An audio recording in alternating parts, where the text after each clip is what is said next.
Great. So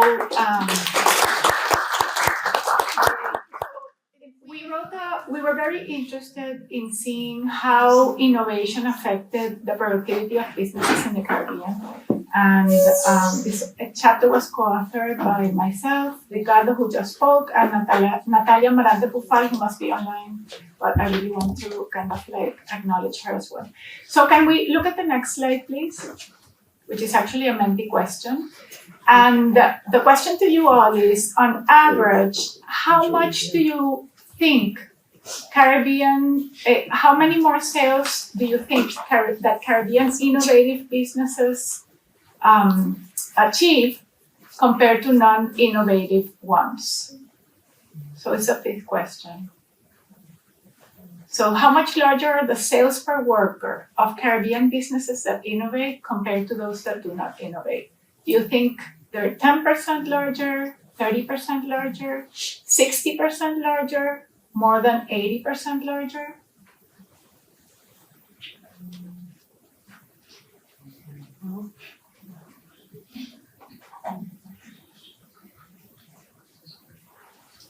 Okay, I think people have stopped voting. So you would be surprised to hear that they're more than 80% larger. So it's huge.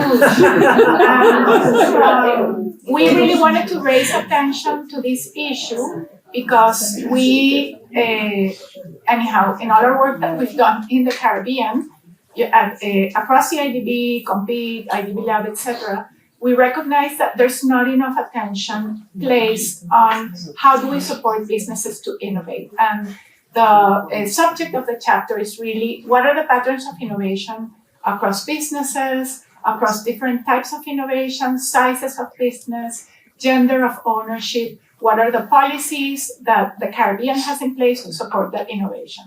So can we go to the next slide, please? So one thing that the book does is that it traces innovation in Caribbean firms and it categorizes them in three types.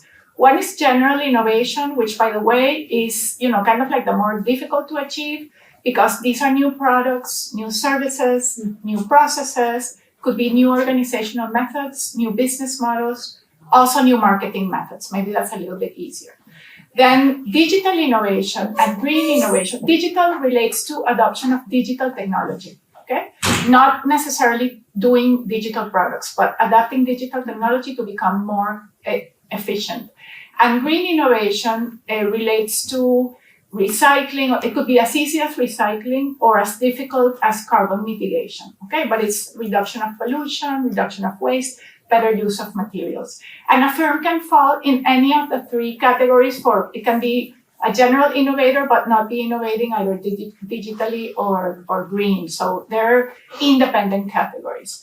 And we classified businesses according to whether they had already innovated in the past 3 years, those are the blue columns, or whether they had wanted to innovate but faced obstacles, thanks to Dr. Priya Mohan here for that definition in a brilliant work we did together, and those are potential innovators. So look at the amount of potential innovation that's happening in the Caribbean.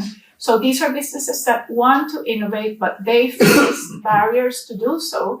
And it's almost like leaving money on the table if you think that firms who innovate, have 81% more sales per worker on average than those that do not, right? Businesses of all sizes, and this is really interesting with respect to digital innovation, because as you would imagine, larger firms have face less barriers to innovation than smaller ones. But with digital innovation, firms of all sizes face a lot of barriers, even the large firms. So that's like an interesting data point there.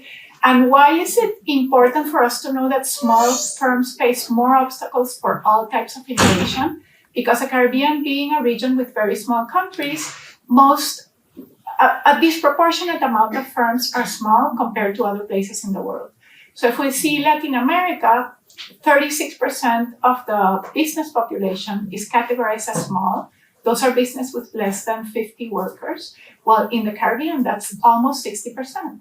So small firms face greater barriers to innovation. We really should look at this within the Caribbean. Next slide, please. So what are the top 6 obstacles to innovation across the 3 types of innovation? And these coincide. They may not coincide in terms of the order, but they coincide in terms of these are the 6 top obstacles. So that's qualification of employees. That refers to the employees that the business has already in employment. Okay, what are their qualifications?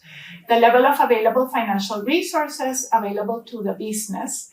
We know that access to finance is a very big barrier, but also even in markets where access to finance is not a barrier, financing for innovation and entrepreneurship is a completely different animal because there are lots of natural market barriers in that arena, okay? So it's not only, your commercial access to finance. It's like, what are the types of finance that really serve entrepreneurs and innovators? The degree of self-confidence for innovation, and that's like a very interesting one. It's like, I want to innovate, but I don't know how. I don't know what to do. Lots of asymmetry of information there, also a market barrier. The current organizational and managerial culture, which is in control by the firm. I put in bold the ones that require public policy because there's an aspect of market failure related to it, and the ones that are not in bold are within the control of the firm. And then the market too small for the cost of innovation. Of course, small markets, you wonder, is this innovation cost effective? And that speaks a lot to trade policy. And then the labor force lacks the skills required for innovation. So this refers to the skills in the labor pool, not the skills of the employees currently employed by the firm. But we underline qualification of employees because all over the world, small firms tend to underinvest in training because training is an expensive activity, and firms can just the person that's trained now embodies that training and can just walk to the competitor, right? And the firm loses its investment. So there's a market failure there in training of employees, particularly in small firms. Next one, please. This is my last slide.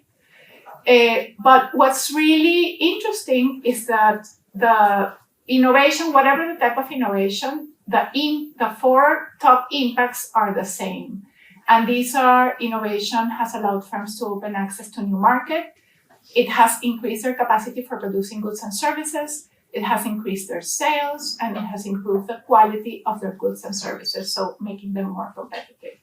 So read the book, because the book does all the dissections that I explained earlier, but it also provides a landscape of current entrepreneurship and innovation policy in the Caribbean, and kind of like how to nurture that landscape even further. Thank you.